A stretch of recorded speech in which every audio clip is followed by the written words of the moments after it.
The ocean looks calm, until you remember what might be waiting below. Wave. Tonight, we're diving into the dark waters of cinema, where ancient creatures rise, shadows move beneath the waves, and the deep itself becomes a nightmare. From razor-toothed predators to forgotten monsters awakened by human curiosity. These classic sea monster horror films didn't just scare audiences, they changed how we look at the ocean forever. As we descend together, ask yourself, would you survive what lurks beneath? If you enjoy this journey into the deep, don't forget to like, share, and subscribe for more haunting classic horror. 1. Jaws, 1975. A quiet seaside town discovers that the real terror isn't what you see above the water, but what's circling silently below. Before the blood hits the water, Jaws gives you something far more dangerous: comfort. Sunlit beaches, laughing tourists, children splashing at the shoreline. It lulls you into safety, and then it waits. Spielberg understood a primal truth: the ocean doesn't need to show its monster. It only needs to suggest it. And once that idea takes root in your mind, there's no escaping it. Even now, let me ask you honestly, when was the last time you swam in deep water without thinking of this film? The shark in Jaws isn't just a creature, it's an absence. A shadow beneath the surface. A ripple moving the wrong way. Long stretches pass where you never see it, yet you feel it everywhere. Every buoy, every wave, every distant scream becomes a question mark. That's the genius. Fear grows not from gore, but from waiting, from knowing something is out there, and not knowing when it will strike. As the body count rises, the town does what people always do: deny, delay, and bargain with danger. The beaches stay open, money talks louder than instinct, and suddenly, the monster isn't just the shark anymore. It's human pride, human greed. That uneasy tension between survival and stubbornness pulls you deeper into the story. Until you're trapped alongside Brody, Hooper, and Quint, 3 men with 3 very different relationships to the sea. Once the hunt begins, Jaws transforms. The open ocean becomes a floating nightmare. No walls, no exits, just endless blue and the sound of water hitting wood. Quint's haunting monologue about the USS Indianapolis doesn't just slow the film, it seals your fate. At that moment, the sea stops being scenery. It becomes history, memory, a graveyard. And when the shark finally reveals itself, it's not relief you feel, it's awe mixed with dread. This is nature untamed, uncaring, unstoppable. Jaws reminds us that humans are visitors in the ocean, not rulers. The film ends, but the fear lingers. Beaches feel different, water feels heavier, silence feels louder. So here's the question for you. Does Jaws still haunt you every time you hear waves crashing at night? Or have you made peace with what swims beneath? Drop your thoughts in the comments, and tell us where Jaws ranks on your all-time horror list. 2. Deep Rising, 1998. A luxury cruise turns into a drifting coffin when something ancient wraps its tentacles around steel, and refuses to let go. Imagine stepping onto a ship designed for pleasure, excess, and noise, only to find it eerily silent. No music, no laughter, just abandoned hallways slick with seawater and the uneasy feeling that the ocean has already claimed this place. Deep Rising doesn't wait to introduce fear politely. It grabs you by the throat and drags you straight into chaos. From the first moment, the question isn't what happened here. It's far worse. What's still here with us? The film plays like a dark, pulpy sea nightmare told around a campfire at midnight. Corridors stretch too long. Doors open too slowly. Every echo feels alive, and the monster, never fully explained, never truly understood, feels less like an animal and more like the sea itself taking form. This isn't a creature that stalks quietly. It crashes, crushes, and consumes, turning luxury into a feeding ground. What makes Deep Rising so unforgettable is its tone. It knows when to scare you, and when to let you laugh nervously because laughter is the only thing keeping panic at bay. The characters aren't heroes carved from stone, they're survivors improvising in the dark. Cracking jokes while bleeding, pretending courage is enough to keep death away. And strangely, that makes the terror hit harder. These people feel real. Would you be any braver in their place? The ship itself becomes a monster. Elevators turn into traps. Swimming pools feel like open mouths. Even the walls seem to listen. There's something deeply unsettling about being hunted inside something meant to protect you from the sea, as if safety itself has betrayed you. Above, below, inside, there is nowhere to run. And then there's the ending, not comforting, not victorious, but ominous. Deep Rising doesn't close the door on fear. It leaves it cracked open, whispering that what you saw was only a fragment of something much larger. The ocean didn't lose today. It simply let you go. So tell me, do you see Deep Rising as pure monster movie fun? Or an underrated sea horror hiding real dread beneath its humor? Would you step onto that ship knowing what waits inside? Drop your thoughts in the comments and let the deep hear your confession. 3. Leviathan, 1989, deep beneath the ocean floor. Isolation mutates fear into something hungry, and it knows your name. Picture this. No horizon. No sunlight. No escape routes. Just crushing darkness pressing in from every direction. Leviathan doesn't ask you to be afraid of the sea itself. It asks you to fear what happens when humans bring their secrets down where they don't belong. Before the monster ever shows its face, the film traps you emotionally, locking the door behind you and throwing away the key. Let me ask you something first. How long do you think your sanity would last at the bottom of the ocean? Life inside the underwater mining station feels mechanical, routine, almost dull. The crew drinks, jokes, argues, and dreams of payday. It's familiar, even comforting, and that's exactly why it works. Leviathan understands that horror hits hardest when it invades normality. One small discovery, one wrong decision, one sealed container that should have stayed buried forever.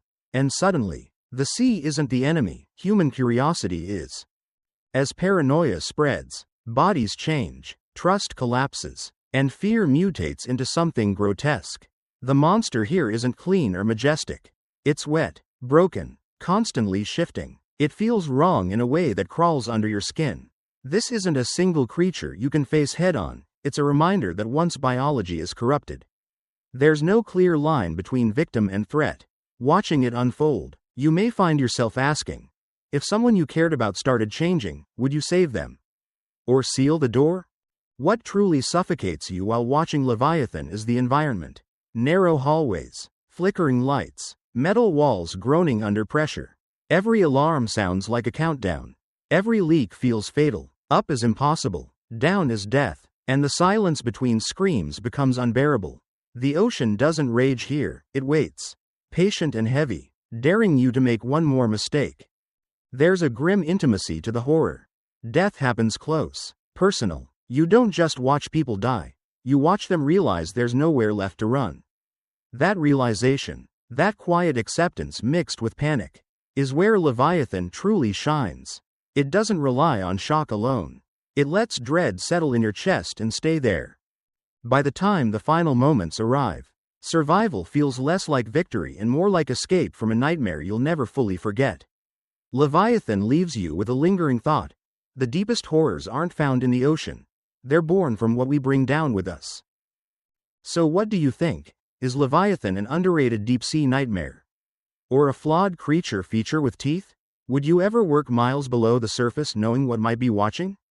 Share your thoughts in the comments. The deep is listening. 4. DeepStar 6, 1989. When humans dig too deep into the ocean floor, something ancient wakes up, and it does not want visitors. There's a special kind of fear that comes from realizing you shouldn't be somewhere, and you're already trapped there. DeepStar 6 opens like a confident mission into the unknown, full of technology, authority, and human arrogance, but almost immediately, the film whispers a warning. The sea remembers everything you disturb. And once you hear that whisper, it's already too late. Let me ask you this, if the ground beneath your feet suddenly fought back, where would you run? Life on the underwater base feels tense even before the nightmare begins. Personal grudges simmer, orders are questioned, trust is thin, everyone is under pressure, literally and emotionally. You can feel the ocean's weight pressing down, squeezing patience and reason from the crew. When the drilling goes wrong, it doesn't explode into chaos right away. Instead, fear seeps in slowly, like water through cracked steel. Something has been uncovered, something old, and it's very much alive. The creature in DeepStar 6 isn't flashy or glamorous. It's primal, brutal, a reminder that the deep doesn't evolve for beauty, it evolves to survive. When it attacks, it doesn't roar for attention. It strikes suddenly, violently, and then vanishes back into darkness. Each encounter leaves behind damage, silence, and dread. You're not watching a battle, you're watching people slowly realize their prey. What truly suffocates the film is its setting. Tight corridors, failing systems, emergency lights painting faces in red and shadow. Every door becomes a gamble. Every swim outside the base feels like stepping into a black void that could swallow you whole. The ocean isn't just surrounding them, it's invading. Second by second, and with every loss, hope drains faster than oxygen. There's something deeply unsettling about how disposable human life feels here. Authority breaks down, panic replaces logic, survival instincts clash with guilt. You start asking uncomfortable questions while watching. Would I follow orders? Or save myself? Would I go back for someone I cared about, knowing the monster could be waiting? DeepStar Six forces you into those moments, and it doesn't let you look away. By the final act, fear isn't loud anymore, it's exhausted. The kind of fear that settles into your bones and refuses to leave. Survival feels accidental, not heroic. The ocean hasn't been defeated. It has simply reclaimed its silence. So tell me, do you see DeepStar Six as a hidden gem of deep-sea horror? Or a bleak warning about human overreach? Would you dare work beneath the ocean floor after watching this? Share your thoughts below, and remember, some depths should never be disturbed. 5. The Abyss, 1989, at the bottom of the ocean. Fear isn't born from monsters, but from realizing you are no longer alone. This isn't the kind of horror that jumps out at you screaming. The abyss pulls you under slowly, quietly, until the surface feels like a distant memory. Imagine sinking miles below the sea, where light dies, sound bends, and human voices start to feel fragile. Down there, every breath is borrowed time. And then something moves in the dark, not hostile, not friendly, just watching. Let me ask you this first. Would you be more afraid of a monster, or of an intelligence you can't understand? Life on the deep-sea platform feels tense even before the unknown arrives. The crew is already cracking under pressure. Old arguments resurfacing as the ocean presses in from all sides. Metal groans, systems fail, water leaks through seals never meant to be tested this far down. The environment alone feels alive, as if the sea is judging every decision being made. You can feel it tightening its grip, daring these humans to prove they belong here. What makes the abyss haunting isn't violence, it's awe mixed with dread. When the mysterious presence finally reveals itself, fear shifts shape. It's no longer about survival in the usual sense. It becomes existential. You're forced to confront the idea that humanity might not be the most important thing in the room. The deep isn't empty, it's observant, and suddenly, every aggressive instinct feels small, childish, dangerous. There's a quiet terror in watching characters realize that panic and weapons won't save them. Suspicion spreads faster than water through a cracked hull. Trust becomes currency. Love becomes sacrifice. One of the film's most powerful moments comes not from destruction, but from stillness, when someone chooses compassion in a place where fear would be easier. Ask yourself honestly, in that darkness, would you choose survival at any cost, or understanding? The ocean in the abyss feels infinite, ancient, patient. It doesn't need to attack. It simply waits for humans to reveal who they truly are. The deeper the film goes, the more it strips away ego, leaving raw emotion exposed. By the time the final revelation arrives, terror transforms into something unsettlingly beautiful, and that shift lingers long after the screen goes dark. This is a film that stays with you because it challenges what horror can be. It whispers instead of screams. It asks questions instead of giving answers. And it leaves you staring into the dark, wondering what might be staring back. So what about you? Does the abyss qualify as sea monster horror in your eyes, or is it something deeper, stranger, and more unsettling than that? Would you trust the unknown at the bottom of the ocean? Share your thoughts in the comments. The deep always listens. 6. Humanoids from the Deep, 1980. When the ocean answers human greed. It doesn't come as waves, it comes ashore with teeth and intent. This isn't a story that waits politely offshore. Humanoids from the deep crashes straight into town, dragging saltwater horror onto dry land and daring you to look away. Picture a quiet coastal community, clinging to tradition, profit, and denial, until the sea decides it's had enough. From the first attack, the question isn't if things will get worse. It's how far the nightmare is willing to go. And as a viewer, you're forced to ask yourself, what happens when nature doesn't just retaliate, but invades? The film feels raw, angry, and unapologetic. There's a grimy texture to everything: the docks, the fog, the bars where locals argue about money while danger breathes outside. This is coastal horror stripped of romance. The sea here isn't beautiful. It's breeding something unnatural, something born from human interference and scientific arrogance. And once those creatures crawl out of the water, the shoreline stops being a boundary. It becomes a front line. What makes Humanoids from the Deep deeply unsettling is how personal the terror feels. These aren't distant monsters glimpsed through sonar blips or shadows in the deep. They're physical, present, watching. The attacks aren't clean or heroic, they're chaotic, brutal, and designed to make you uncomfortable. The film doesn't soften its message or its imagery. It wants you disturbed, it wants you angry, and it wants you thinking about responsibility. There's an ugly tension running beneath the surface, between progress and preservation, science and consequence, silence and accountability. As townspeople argue over profit and pride, the sea responds with violence.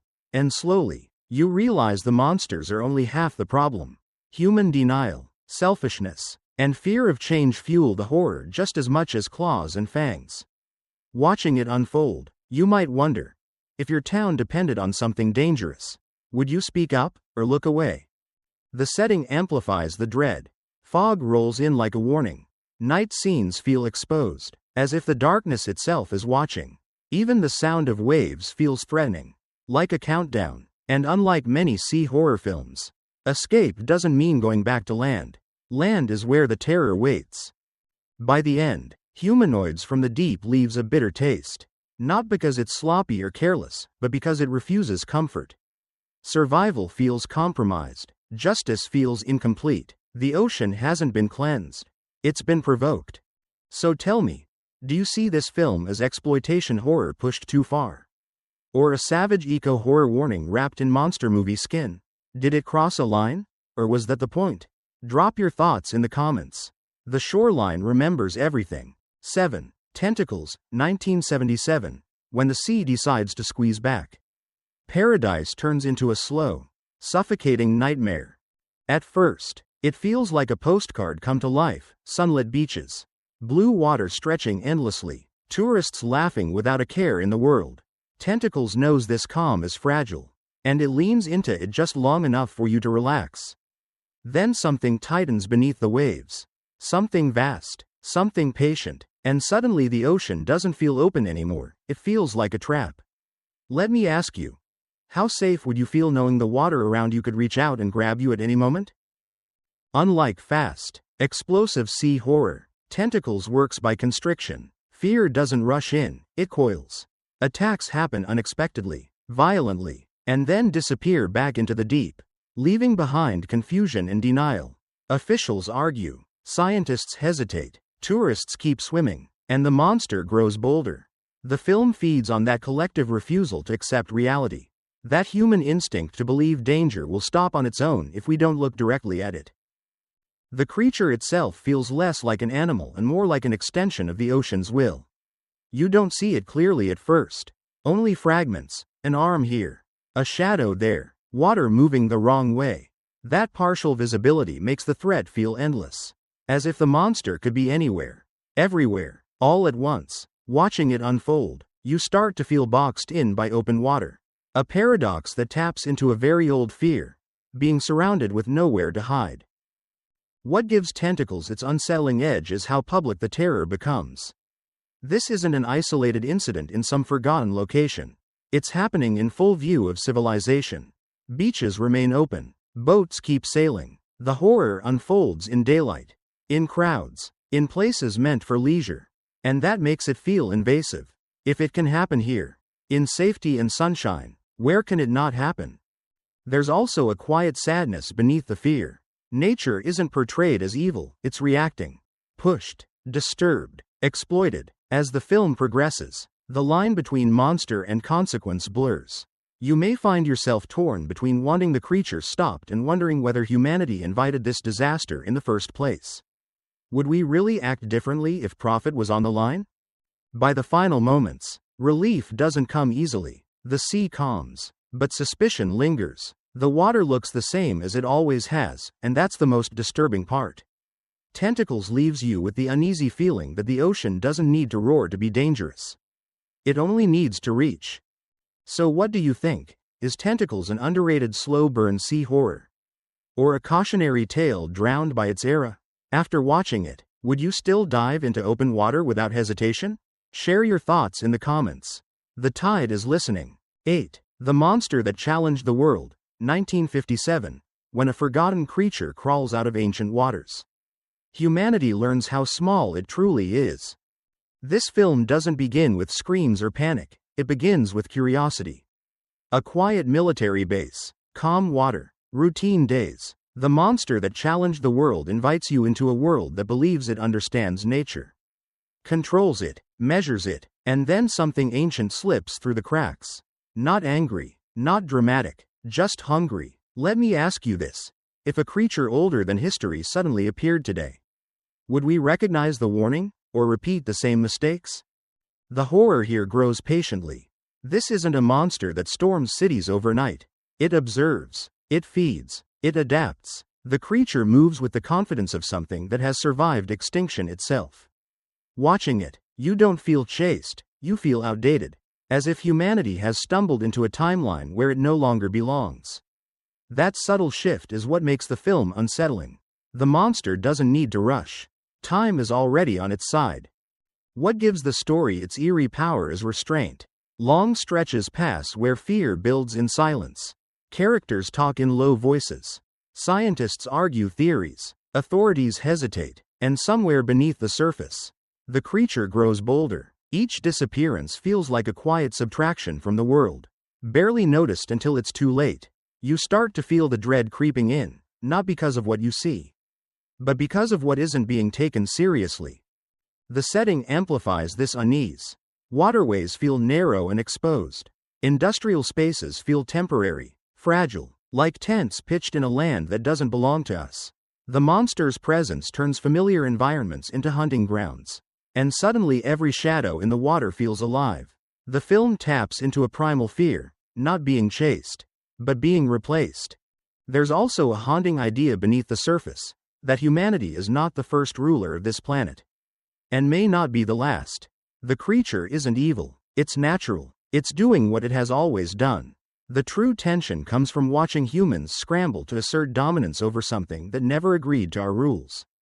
Would you destroy it to protect your world? Or wonder whether the world was ever yours to begin with?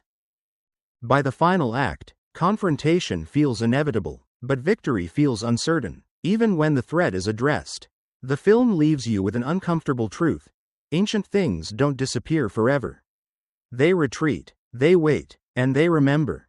So what do you think? Is the monster that challenged the world a relic of 1950s creature horror? Or a quietly profound warning about human arrogance? Do ancient monsters scare you more than modern ones? Let me know in the comments. History has a way of resurfacing. 9. It came from beneath the sea, 1955, when the ocean sends a message. It arrives wrapped in steel-crushing tentacles and Cold War fear. This story doesn't creep in quietly, it emerges. Heavy and undeniable, like something the world was never meant to wake up. It came from beneath the sea is born from an era obsessed with power, progress, and invisible consequences. The ocean here isn't just deep water, it's a witness. And one day, it decides to respond. Let me ask you this. If humanity's greatest weapons summoned something unstoppable, would we even admit responsibility? From the start, there's a sense that something is off. Military confidence fills the air, thick with certainty that technology can solve anything. Radar blips, sonar readings, official reports, all cold, controlled, reassuring. Until they're not. When the creature finally announces itself, it does so with scale and force, turning familiar landmarks into fragile toys. The sea monster isn't sneaky. It doesn't hide, it arrives. And that arrival feels like judgment. What makes the film unsettling is how calmly the world reacts at first. Meetings are held, theories are exchanged, plans are drafted, and all the while, the creature continues moving, indifferent to human procedure. There's a chilling contrast between bureaucratic confidence and raw, unstoppable nature. Watching it unfold, you can't help but feel the imbalance. Humans talk, the ocean answers. The monster itself feels symbolic, almost mythic, less an animal and more a consequence given form. It's enormous, incomprehensible, and shaped by forces beyond everyday understanding. You don't fear it the way you fear a predator. You fear it the way you fear an earthquake or a storm, because it doesn't care who you are. It doesn't negotiate, it simply exists, and that existence threatens everything built on certainty. The city sequences carry a strange sadness beneath the spectacle. Civilization looks impressive, until it doesn't. Buildings crumble, systems fail, crowds scatter, and suddenly, modern life feels thin, temporary, like a sandcastle facing the tide. The film quietly asks a disturbing question: if our creations can summon destruction on this scale, are we truly in control, or just experimenting with fate? As the story pushes toward resolution, there's no sense of triumph, only urgency. Victory feels technical, not moral. The threat is stopped, but the lesson lingers. The sea doesn't forget, power doesn't disappear, and consequences don't need to roar forever to be real. By the time the waters finally settle, it came from beneath the sea leaves you staring at the horizon differently. The ocean looks calm again, but now it feels aware. So what do you think? Is this film pure 1950s monster spectacle, or a chilling reflection of humanity's fear of its own inventions? Do sea monsters scare you more when they're symbolic, or when they're savage? Share your thoughts in the comments. The deep has always been listening. 10. Gorgo, 1961. When humanity cages a child of the sea, it awakens a fury big enough to drown a city. This isn't a monster movie that begins with terror, it begins with exploitation. Gorgo invites you into a moment that feels almost harmless. Discovery. Profit. Applause. A strange creature rises from the sea. And instead of fear, people see opportunity. Chains replace curiosity. Applause replaces caution. And that's when the real nightmare quietly begins. Let me ask you something. If you stole a child from the ocean, would you expect the ocean to stay silent? At first, the creature called Gorgo feels more tragic than threatening. Confused, displaced, paraded before crowds who cheer without understanding what they're looking at. There's something deeply unsettling about that imbalance of power, humans poking, prodding, selling tickets, congratulating themselves for control. The sea monster isn't raging yet. It's grieving, and grief, when ignored, doesn't fade, it grows. As the film unfolds, a heavy sense of inevitability settles in. The ocean feels tense, as if holding its breath. You can feel it watching the shoreline, waiting. Then comes the shift, when something much larger answers the call. Not out of vengeance, but instinct, protection. The arrival of Gorgo's parent doesn't feel like an invasion. It feels like a correction, a reminder that some bonds are older than civilization itself. The destruction that follows isn't chaotic spectacle, it's purposeful. Streets crumble, buildings fall, crowds scatter, and beneath the crashing stone and rising water, there's a haunting emotional undercurrent. This isn't a monster attacking at random. This is a parent tearing the world apart to reclaim what was taken. Watching it happen, you might feel something unexpected, sympathy. And that feeling lingers, uncomfortable and powerful. What makes Gorgo endure is its quiet moral weight. Humans aren't victims here, they're instigators. Greed, curiosity, and entitlement open the door, and nature walks through without asking permission. The film dares you to question who the real monster is. Is it the towering creature crushing cities, or the smaller ones who believed the ocean was theirs to profit from? By the final moments, destruction gives way to reflection. The sea reclaims its own. Silence returns, but the lesson remains, heavy as salt in the air. Some forces don't need to conquer us. They only need to remind us of our place. So tell me, does Gorgo hit harder as a tragic monster tale or as a warning about human arrogance? When the sea takes something back, do you see horror or justice? Share your thoughts in the comments. The tide always remembers. And now the water grows quiet again, but it doesn't feel empty. From haunted beaches to crushing depths, from ancient awakenings to a mother's wrath, these stories remind us of one unsettling truth: the ocean was never ours to control. Long after the screen fades to black, those shadows beneath the waves still linger in your mind. So tell me, after revisiting these classics, will you ever look at the sea the same way again? If you felt the pull of the deep, like, share, and subscribe for more haunting journeys into classic horror.